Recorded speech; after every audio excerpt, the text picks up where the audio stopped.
আমার আসলে ভয় বলতে কি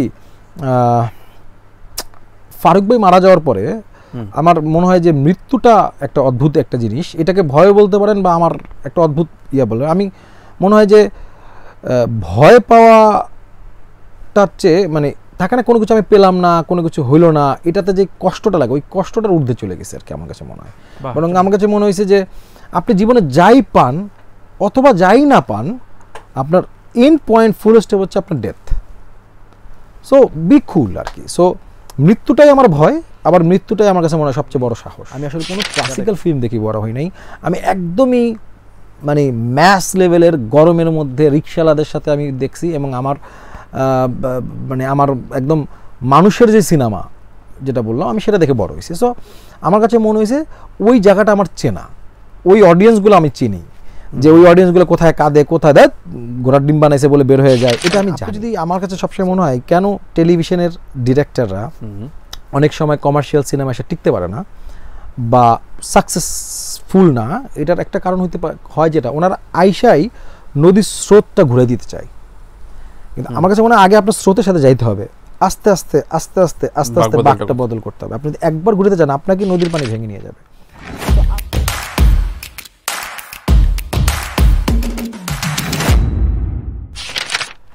হিমেল আশরাফ, তুমি আসলে ভয় পাও কিসে? আমি ভয় পাই কিসে মানে সিনেমা না সিনেমার বাইরে? দুটোই বলো, দুটো যখন ভাগ করলা। সিনেমায় আর এখন আর ভয় পাওয়ার কিছু নাই, কারণ এখন মোটামুটি যা হয়েছে হয়েছে আর কি ভাই, এগুলো আশা করি আমি রাজা, যা হয়েছে হয়েছে। কারণ আসলে আমি সত্যি কথা বলতে তনি ভাই, দুইটা সিনেমা আল্লাহ পাক আমাকে এত ভালোবাসা দিয়েছেন, যেটা অনেক সিনেমার 20টা 30টা সিনেমা করে আসলে অনেকে পায় না, সেটা ঠিক আছে। আমার আসলে ভয় বলতে কি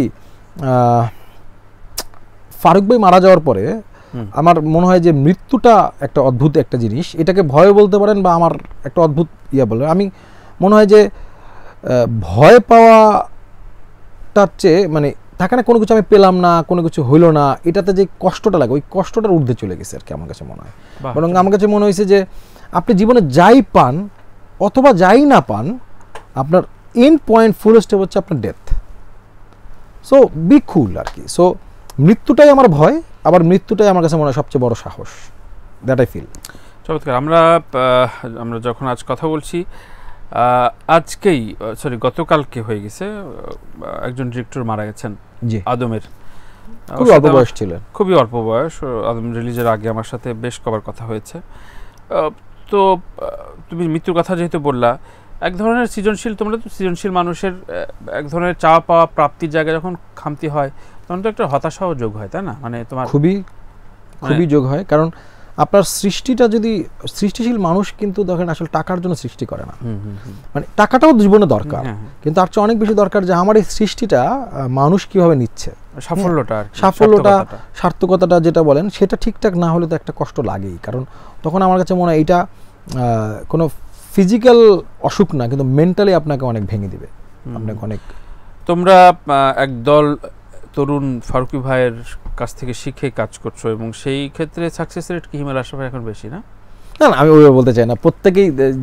তবে এটা সত্যি কথা যে আমি সবচেয়ে বেশি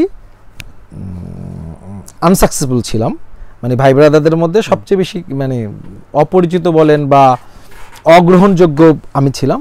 সেই জায়গা থেকে অ্যাটলিস্ট আমাকে মানুষ এক জায়গায় অগ্রহণযোগ্য মানে অবজ্ঞা করতে, তোমাকে অবজ্ঞাও ঠিক না, বস না, মানে যেটা দেখেন আমি আসলে গ্রাম থেকে আসছি, তো সো আমি আসলে ওনাদের সাথে মিশতে পারতাম না, মানে যারা ছিলেন তারা অনেক আধুনিক ছিলেন, আমি অনেক একটু ব্যাকডেটেড, একটু সেকেলে ছিলাম, সো আমি আসলে মিশতে পারতাম না।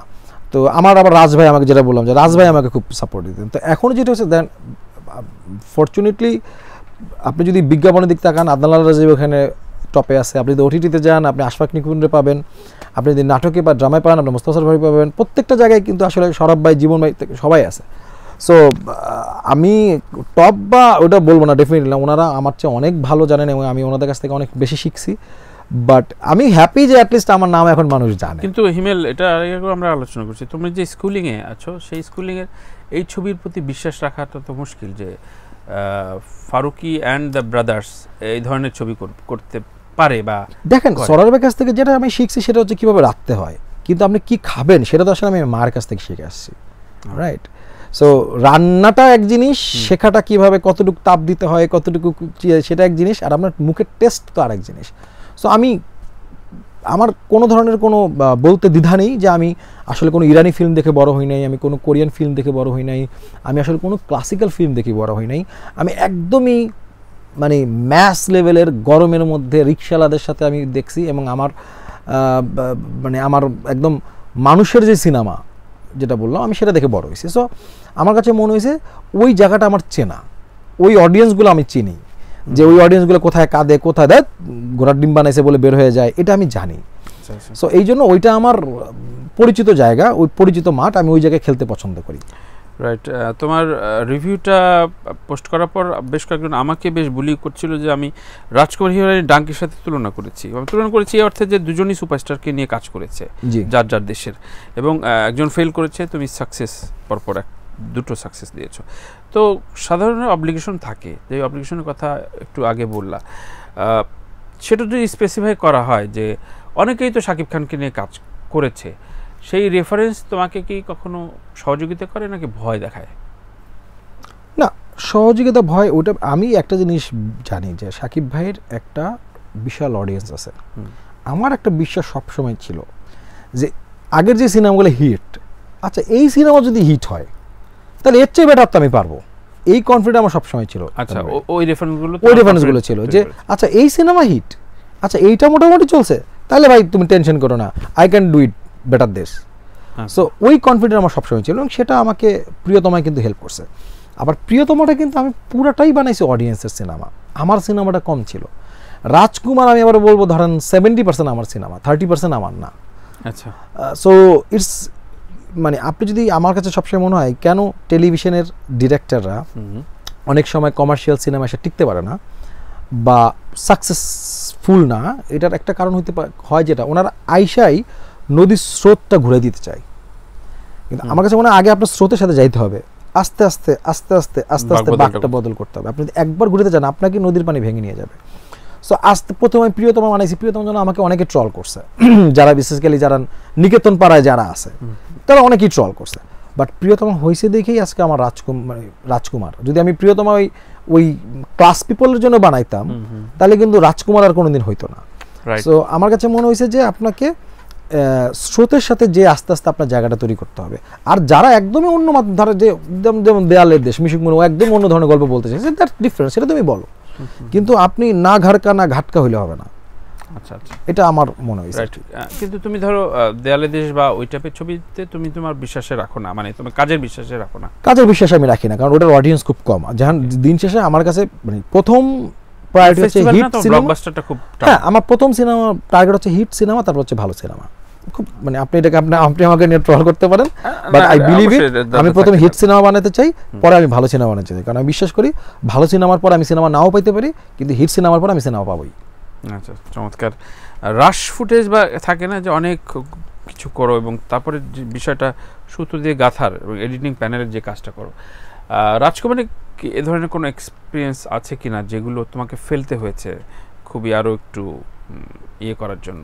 হ্যাঁ, মানে এর মধ্যে সবচেয়ে কষ্ট পাইছে আমি ডাক্তার এজাজ ভাইয়ের একটা সিন ফেলে। ডাক্তার এজাজ ভাই কিন্তু খুব সুন্দর একটা ব্যাক স্টোরি ছিল, যে উনি কেন পশু পাখি পালে, উনার ব্যাক স্টোরি একটা দৃশ্য ছিল এরকম ছিল যে উনি আসলে একটা মেয়ের সাথে ভালোবাসতেন, মেয়েটা বাংলাদেশে থাকতো, তো মেয়েটা বলতো আমি তোমাকে ছাড়া বাঁচবো না, প্লিজ আমাকে নাও আমেরিকা।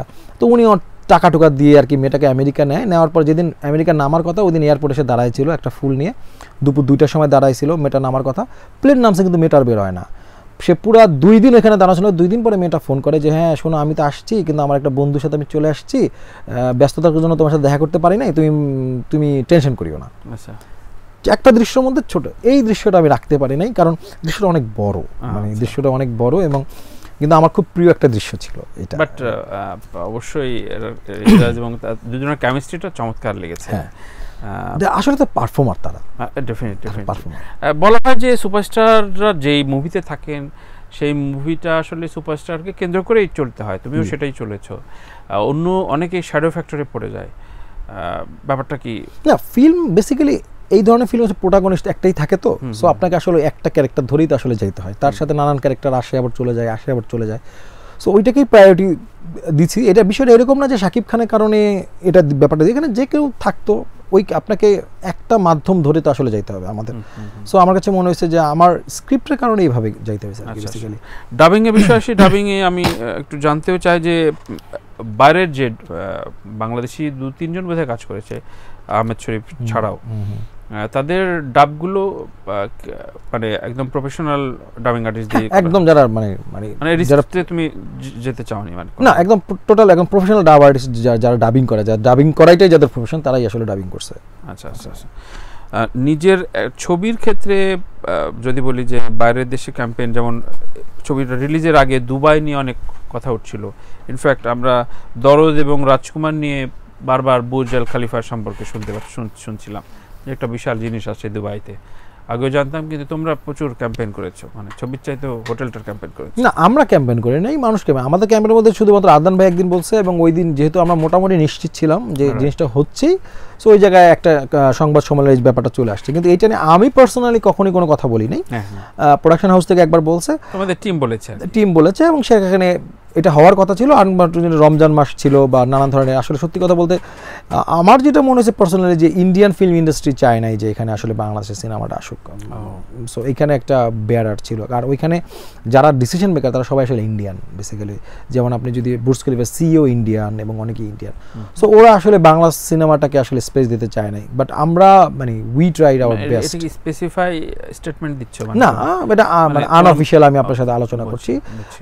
আর এটা যদি হয় সেটা স্বাভাবিক ভাই। দেখেন, আমার যদি আজকে আমার এফডিসিতে, তো আমি অন্য ইন্ডাস্ট্রি স্পেস দিতে চাইবো না, এটাই খুব স্বাভাবিক। রাইট।